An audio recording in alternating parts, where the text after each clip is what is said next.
بسم الله الرحمن الرحيم صلوا عليه وآله صلوا عليه وآله ہم سے عبداللہ بن زبیر حمیدی رضی اللہ تعالیٰ عنہ نے بیان کیا، انہوں نے کہا ہم سے سفیان رضی اللہ تعالیٰ عنہ نے بیان کیا، انہوں نے کہا کہ ہم سے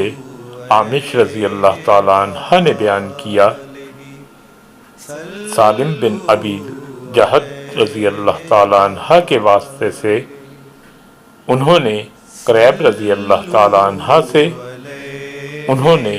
عبداللہ بن عباس رضی اللہ تعالیٰ عنہ سے، انہوں نے میمونہ رضی اللہ تعالیٰ عنہ سے کہ نبی کریم صلی اللہ علیہ وآلہ وسلم نے غسل جنابت کیا تو پہلے اپنی شرمگاہ کو اپنے ہاتھ سے دھویا، پھر ہاتھ کو دیوار پر رگڑ کر دھویا، پھر نماز کی طرح وضو کیا، اور جب آپ صلی اللہ علیہ وآلہ وسلم اپنے غسل سے فارغ ہو گئے تو دونوں پاؤں دھوئے۔ صلوا عليه وآله صلوا عليه وآله صحیح بخاری کتاب غسل کا بیان،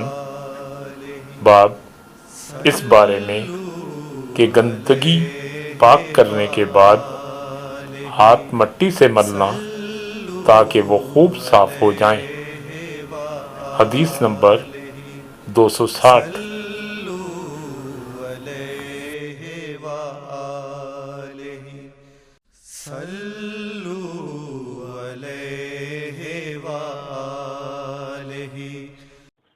ویڈیو کو لائک کریں، چینل کو سبسکرائب کریں اور گھنٹی کے نشان کو آل پر سیٹ کریں تاکہ ہماری آنے والی نئی ویڈیو آپ تک سب سے پہلے پہنچے۔